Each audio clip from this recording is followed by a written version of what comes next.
Hello everyone, welcome to Arun Gattani commerce classes.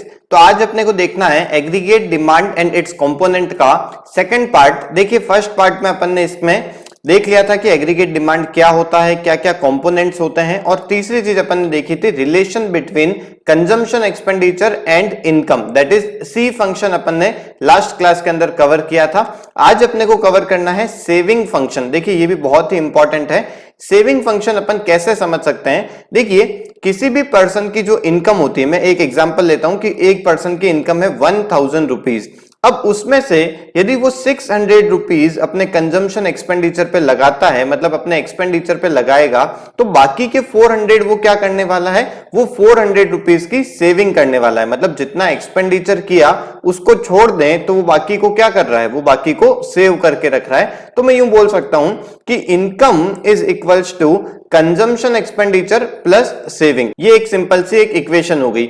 अब अपन ने जो लास्ट क्लास के अंदर जो टेबल देखी थी उसके अंदर अपन ने देखा था कि जब किसी भी पर्सन की इनकम जीरो भी होती है उस केस में भी वो कुछ ना कुछ कंजम्पशन एक्सपेंडिचर करता है अपने सर्वाइवल के लिए। तो वहां पे वो क्या कर रहा होगा? वो या तो किसी से अमाउंट लोन लेके, मतलब अमाउंट बोरो करके उसने क्या किया होगा? कंजम्पशन एक्सपेंडिचर किया होगा, या फिर उसने डोनेशन की फॉर्म में कुछ पैसा लिया होगा। तो इसका मतलब देखिए कि जब किसी पर्सन की इनकम जीरो है तब भी उसने कुछ कंजम्पशन एक्सपेंडिचर किया। तो यदि मैं इस इक्वेशन के अंदर यहां पे जीरो रखूं और यहां पे रखूं सी की जगह 20, तो एस की वैल्यू कितनी आ जाएगी? एस की वैल्यू आ जाएगी -20। तो यहां पे देखिए सेविंग स्टार्ट में क्या होगी? -20 होगी।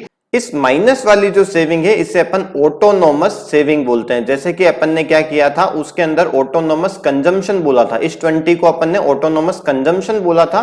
तो ये क्या हो गई? ये आपकी ऑटोनोमस सेविंग हो जाएगी। ओके, देन देखिए जैसे जैसे आपकी इनकम बढ़ती है वैसे वैसे अपन क्या करते हैं? कंजम्पशन एक्सपेंडिचर भी बढ़ाते हैं और कुछ साथ में सेव भी करना चालू कर देते हैं। तो देखिए जैसे इनकम बढ़ी, उसकी 50 पे पहुंच गई, तो उसने अपनी जो सेविंग थी, मतलब जो लोन था, वो पहले -20 था, अब वो कितना हो गया? -10 रह गया।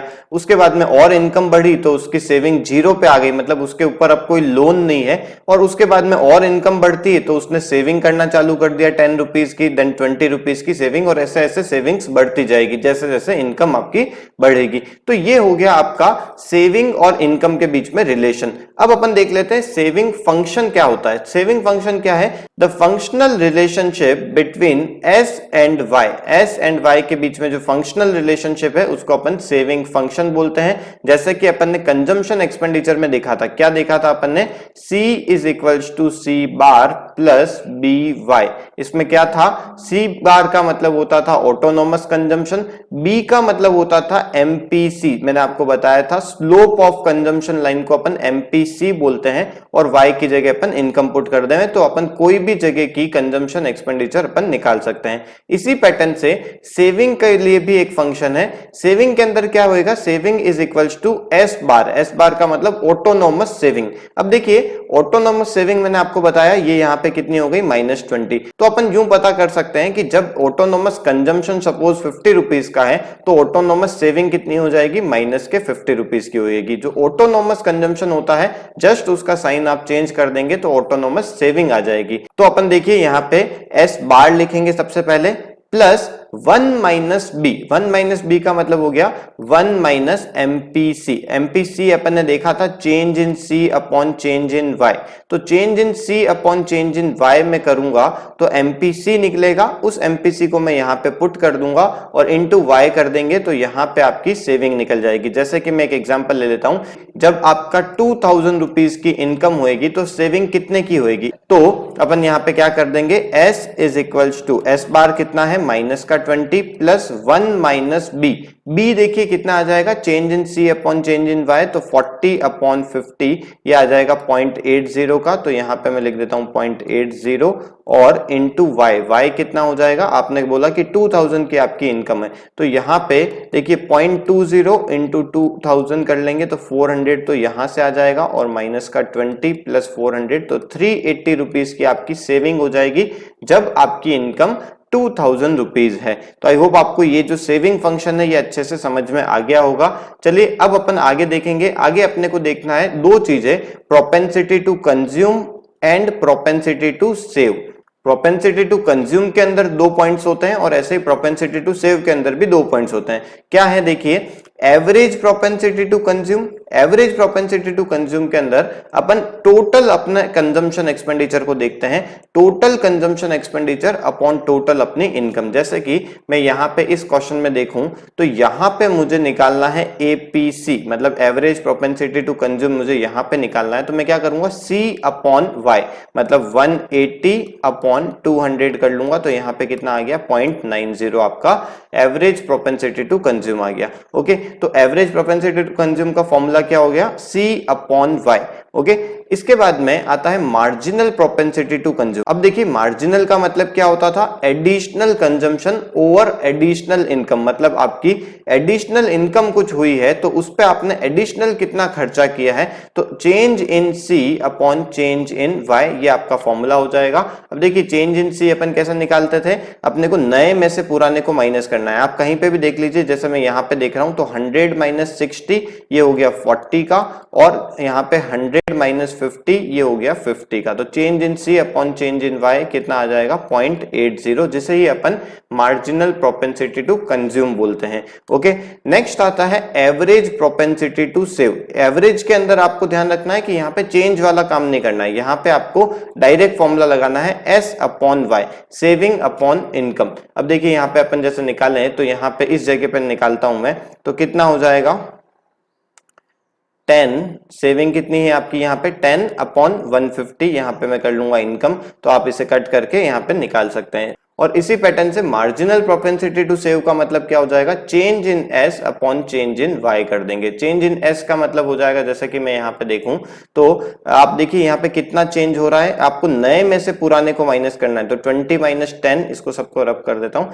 20 माइनस 10 ये कितना हो जाएगा 10 अपॉन इनकम। इनकम में देखिए यहाँ पे 200 से 150 मतलब ये हो गया 50 रुपीज, तो आपका ये आ जाएगा 0.20 का। तो इस पैटर्न से अपन मार्जिनल प्रोपेंसिटी टू सेव और मार्जिनल प्रोपेंसिटी टू कंज्यूम निकाल सकते हैं। देखिए थोड़ा सा और समझ लेते हैं, मार्जिनल प्रोपेंसिटी यदि आती है 0.20 की, इसका मतलब क्या है, इसका मतलब है कि हर एक्स्ट्रा 1 रुपए की इनकम पे मैं 20 पैसे को सेव कर लेता हूं, और यदि मैं 20 पैसे को सेव कर रहा हूं इसका मतलब क्या हो गया कि मैं 80 पैसे को खर्च कर रहा हूं। तो मैं यूं बोल सकता हूं कि ये 0.20 है, तो मार्जिनल प्रोपेंसिटी टू कितना हो जाएगा, ये 0.80 हो जाएगा। ओके, क्योंकि मैं जितनी इनकम जनरेट करता हूं उसमें से 20 पैसे को सेव करता हूं, तो 80 पैसे को मैं क्या कर रहा हूं, मैं खर्च कर रहा हूं। तो आई होप आपको ये चीज समझ में आ गई होगी। तो मैं यूं बोल सकता हूं, देखिए change in C upon change in Y plus change in S upon change in Y equals to 1, हमेशा वो 1 ही होएगा। ओके, तो देखिए एक फॉर्मूला क्या हो गया, ये हो गया formula 1 is equals to M P C plus M P S, आप यूं बोल सकते हैं। या फिर देखिए इसको मैं डिराइव यदि करूं तो डिराइव कैसे कर सकते हैं, देखिए जितनी आपकी इनकम में चेंज हुआ है उससे आपके कंजम्पशन में कुछ चेंज आएगा और आपके सेविंग में कुछ चेंज आएगा। यदि मैं इसको दोनों को divide by change in Y कर देता हूं, तो यहाँ पे चेंज इन वाई से डिवाइड करें, इधर भी divide by change in Y, इधर भी divide by change in Y करें, तो change in Y upon change in Y ये हो गया 1, change in C upon change in Y देखिए ये हो जाता है एमपीसी, तो मैं यहाँ पे लिख देता हूं एमपीसी, और change in S upon change in Y ये कितना हो जाएगा एमपीएस। ओके, तो एक तो फॉर्मूला ये आपका बन जाएगा, और दूसरा देखिए अपन एक और फॉर्मूला बना सकते हैं, क्योंकि जो आपकी इनकम होती है या तो वो कंज्यूम होती है या फिर वो सेव होती है। अब मैं इसी को dividing both side by change by Y कर लेता हूं, तो क्या आ जाएगा, देखिए Y upon Y, dividing both side by Y, तो अपन वाई से डिवाइड कर दिया, सी अपॉन वाई भी आ जाएगा और इधर एस अपॉन वाई आ जाएगा। वाई अपॉन वाई तो हो गया 1, सी अपॉन वाई, देखिए ये फॉर्मूला किसका था, ये फॉर्मूला है एपीसी का, तो मैं यहां पे लिख सकता हूं एपीसी, और एस अपॉन वाई क्या होता है, एपीएस होता है। तो एक और ये भी एक फॉर्मूला बन जाएगा, तो दो आपके इस पैटर्न के फॉर्मूले बन गए। ओके, आपको यहां तक सारी चीजें समझ में आ गई होगी। एपीसी मतलब होता है total consumption upon total income, APS का मतलब होता है total saving upon total income, और एमपीएस का मतलब हो जाएगा चेंज इन सेविंग अपॉन चेंज इन इनकम। तो सारी चीजें आपको अच्छे से समझ में आ गई होगी। अब अपने को कुछ बेसिक क्वेश्चंस देखने हैं जो इसमें रीजन बेस्ड क्वेश्चन पूछे जाते हैं, तो अपन उनको देखेंगे। देखिए यहाँ पे देखिए कुछ क्वेश्चंस हैं जो रीजन बेस्ड आपके पूछे जाते हैं, जैसे कि can MPC be greater than 1। अब देखिए आपको इसको यूं रटना नहीं है, अपन इसको हर चीज को समझते चलते हैं, समझ जाएंगे तो आपको बहुत ही इजीली ये चीजें लर्न हो जाएगी। देखिए एमपीसी का मतलब क्या होता है, आप बस इसे समझिए। एमपीसी का मतलब होता है change in C upon change in Y. अब बताइए कभी भी किसी पर्सन की इनकम यदि बढ़ती है 1000 रुपए की, तो क्या वो अपना खर्चा 2000 रुपए का बढ़ा सकता है क्या? उसकी इनकम बढ़ी है 1000 रुपए की, क्या वो अपना खर्चा 1000 रुपए से ज्यादा कर सकता है क्या? नहीं। वो क्या करेगा, ज्यादा से ज्यादा 1000 रुपए तक का खर्चा कर लेगा, जितनी भी उसकी इनकम बढ़ी है वो पूरा का पूरा खर्च कर लेगा। बट ऐसा नहीं होएगा कि उसकी जितनी इनकम बढ़ी है उससे ज्यादा उसने खर्च कर लिया है। जितनी इनकम इंक्रीज हुई है, ध्यान रखना इंक्रीज यहाँ पे वर्ड है, तो जितना उसकी इनकम इंक्रीज हुई है उससे ज्यादा वो खर्च नहीं करता है। तो चेंज इन सी जब ऊपर वाला पोर्शन है, ये हमेशा जब इससे जो नीचे वाले पोर्शन से छोटा रहेगा, तो ये जो आंसर है ये कभी भी 1 से ज्यादा नहीं हो सकता। तो can MPC be greater than 1? No is the correct answer. Then आता है can MPS be greater than 1। तो देखिए एमपीएस का आपको फॉर्मूला पता होना चाहिए। एमपीएस का फॉर्मूला क्या होता है, change in S upon change in Y. बस इसी को भी यहाँ पे भी इसी पैटर्न से समझिए कि किसी पर्सन की इनकम यदि बढ़ी है 1000 रुपीज से, तो क्या वो अपनी सेविंग 1000 से ज्यादा कर सकता है क्या? कभी भी नहीं कर सकता। तो इसका मतलब ये भी आंसर हो गया नो। देन आता है can MPC be negative. MPC negative हो सकता है क्या? एमपीसी का फॉर्मूला क्या है, change in C upon change in Y. किसी पर्सन की इनकम बढ़ती है तो वो कंजम्पशन एक्सपेंडिचर थोड़ा बढ़ाएगा। ऐसा तो नहीं करता है कि वो अपने इनकम बढ़ने से अपना खर्चे को और कम कर लेता है, पहले वाले खर्चे से भी कम करने लग जाता है, तो ऐसा कभी भी नहीं होता है। तो इसका मतलब ये चेंज इन सी और चेंज इन वाई हमेशा पॉजिटिव में आएंगे, तो ये भी आंसर हो जाएगा नो। ओके, देन नेक्स्ट आता है कैन एमपीएस बी नेगेटिव। तो एमपीएस भी नेगेटिव नहीं होता है, क्योंकि कोई भी पर्सन इनकम बढ़ती है तो सेविंग ज्यादा ही करेगा, ऐसा नहीं कि सेविंग कम करने लग जाएगा। ओके, तो ये भी आंसर हो गया नो। देन नेक्स्ट आता है can APC B greater than 1। अब देखिए ये देखिए इंपॉर्टेंट है, एपीसी का फॉर्मूला क्या होता है, APC is equals to C upon Y.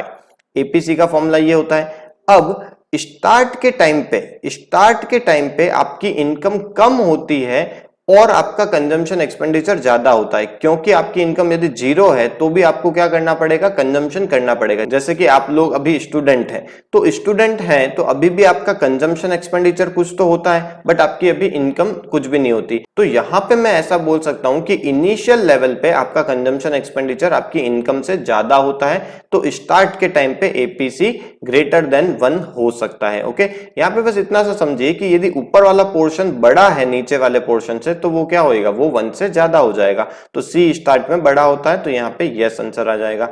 Can APS B greater than 1। अब एपीएस का फॉर्मूला क्या है, सेविंग अपॉन इनकम। तो ये कभी 1 से ज्यादा हो सकता है क्या? आपकी इनकम से ज्यादा आपकी सेविंग कभी भी नहीं हो सकती। ओके, आपने इनकम यदि 1000 की करी है तो आप ज्यादा से ज्यादा सेविंग भी 1000 की कर सकते हैं, बट 1000 से ज्यादा कैसे आप सेव करेंगे, क्योंकि आपने इनकम ही 1000 की जनरेट करी है। ओके, तो ये भी आंसर होएगा नो। देन नेक्स्ट आता है can APC be negative. APC negative हो सकता है क्या? देखिए एपीसी का फॉर्मूला क्या है, सी अपॉन वाई।